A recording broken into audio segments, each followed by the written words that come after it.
শুভ মহাসপ্তমী। আজকে ছিল আমাদের মহাসপ্তমী পুজো। তো আগে বের হওয়া হয়নি একবারও।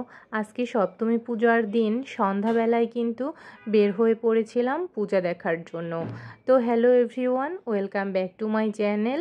আই হোপ সবাই ভীষণ ভালো আছো, আমিও ভীষণ ভালো আছি। কাছে দূরে দেশ এবং দেশের বাইরে এই মুহূর্তে যে যেখান থেকে আমার ভিডিওটি ওয়াচ করছো, আশা করছি একটি লাইক দিয়ে ভিডিওটি কন্টিনিউ করবে। আই হোপ তোমরা সবাই ভালো আছো এবং সুস্থ আছো। তো আজকে সকালবেলা উঠে সকাল সকাল কিন্তু অনেক কিছু রান্না বান্না করেছি, যেহেতু আমার বরেরও ছুটি, দুজনেই বাসায়। তাই কিন্তু দেখো রান্না করেছি কাঁচকলা দিয়ে ইলিশ মাছ, আর হচ্ছে ছোটো মাছ ভাজি আলু দিয়ে, আর রান্না করেছি লাউ চিংড়ি ধনিয়া পাতা দিয়ে। আর হচ্ছে কি করেছি বলো তো, একটা ভর্তা করেছি, এটা হচ্ছে কাঁচকলা ছোলার ভর্তা। কাঁচকলা ছোলার ভর্তার রেসিপিটি তোমরা কে কে দেখতে চাও অবশ্যই কিন্তু কমেন্ট করে জানাবে। আমি খুব শীঘ্রই তোমাদের সাথে কাঁচকলা ছোলার ভর্তার রেসিপি কিন্তু শেয়ার করব। তো সকালে গ্যাস থাকে না, মানে সারাদিনেই গ্যাস থাকে না, এজন্য কিন্তু খুব ভোরবেলা উঠেই আমি এত কিছু রান্না করে নিয়েছি। 4টার দিকে উঠে এত কিছু রান্না করে নিয়েছি, তা না হলে আর গ্যাস থাকে না, সারাদিন কোনো কিছুই রান্না করা যায় না। যেহেতু ক্লাস থাকে, তারপরে সকালেই উঠতে হয়, এজন্য কিন্তু সকালবেলা উঠেই রান্নাবান্না কমপ্লিট করে ফেলি। আজ যেহেতু পুজোর দিন, এজন্য কিন্তু আর ক্লাসে যাওয়া হয়নি, বাসায়ই ছিলাম। আর যেহেতু বরেরও ছুটি ছিল, এজন্য আসলে আমি পুজোর দিন বাসাতেই ছিলাম, ক্লাসে যাওয়া হয়নি।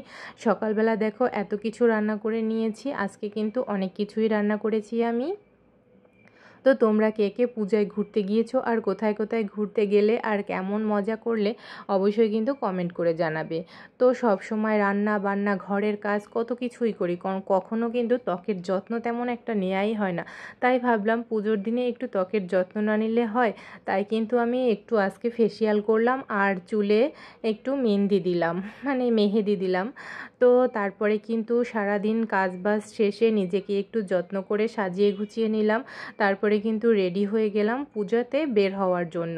আমি সিম্পলভাবেই রেডি হয়েছি, অত গর্জিয়াসভাবে সাজিনি, যেহেতু প্রচণ্ড গরম, আর অত গর্জিয়াসভাবে সাজতে আমার ভালোও লাগে না।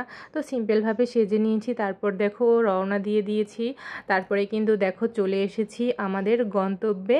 চলে এসেছি কোথায় বলো তো, কে কে এই জায়গাটা চিনতে পারছো? চলে এসেছি কিন্তু আজকে সপ্তমীর দিনে মিরপুর 2 নম্বর কেন্দ্রীয় মন্দিরে। তো এটাই আমাদের বাসা থেকে কাছে, আরও আছে মিরপুর 12, 13, এখানে আর কি অষ্টমীর দিন যাব। তো সপ্তমীর দিন সন্ধ্যার পরে কিন্তু এখানে চলে আসলাম মন্দিরের ভিতর। ভালোই ভিড়, তখন অত বেশি ভিড় হয়নি, তারপরেও কিন্তু ভালোই ভিড়, সুন্দর করেই সাজিয়েছে, অনেক লোকজন ছিল। ঘুরতে কার না ভালো লাগে, আর যদি হয় পুজোর সময় তো ঘুরতে সবারই ভালো লাগে।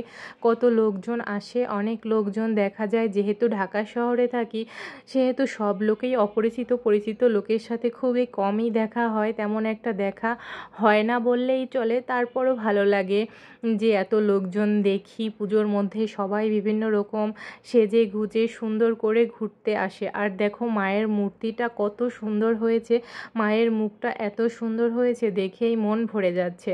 আর সাজানোটা বেশ ভালোই হয়েছে, অনেক লোকজন ছিল।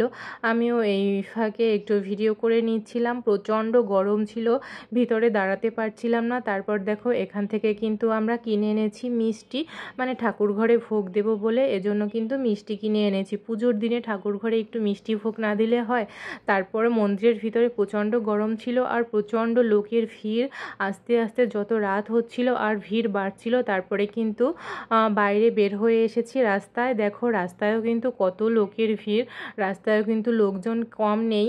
তো রাস্তায় টুকটাক দোকান উঠেছে, মেলা বসেছে, অত বেশি দোকান বসেনি, তো টুকটাক ভালোই দোকান বসেছে। সেই দোকানগুলো একটু ঘুরে ঘুরে দেখছিলাম। আর এই পাশে দেখছিলাম একটা দোকানে রসুনের চপ ভাজছে, আর হচ্ছে চিকেনের চপ, তো চিংড়ির চপ, রসুনের চপ, পেঁয়াজু, এগুলো আমরা খেলাম। রসুনের চপ আসলে আগে কখনো ট্রাই করা হয়নি, এবার ট্রাই করলাম প্রথম, কিন্তু ভীষণ ভালো ছিল রসুনের চপটা, আমার কাছে তো ভীষণই ভালো লেগেছে। আর এই দোকানের যে খাবার খেয়েছি, চিকেন চপ দুটোই ভালো লেগেছে, আর রসুনের চপ দুটোই ভালো লেগেছে আর কি। তারপর দেখো ঘোরাঘুরি শেষ করে অনেকক্ষণ ঘোরাঘুরি করলাম, তারপরে তারপরে রাতের খাবারের জন্য কিন্তু এখানে চলে গিয়েছিলাম। এই যে একটা নিরামিষ রেস্টুরেন্ট আছে, ওই রেস্টুরেন্টটায় গিয়ে আমরা কিন্তু মানে নিরামিষ পোলাও আর হচ্ছে লুচি, সবজি আর হচ্ছে ডাল এগুলো দিয়েই রাতের খাবার শেষ করে তারপরে কিন্তু বাসায় চলে আসলাম। তো আজকের ভিডিওটি এই পর্যন্তই। ভালো থেকো সবাই, সুস্থ থেকো। কেমন লাগলো ভিডিওটি অবশ্যই কিন্তু কমেন্ট করে জানাবে। ধন্যবাদ সবাইকে ভিডিওটি দেখার জন্য।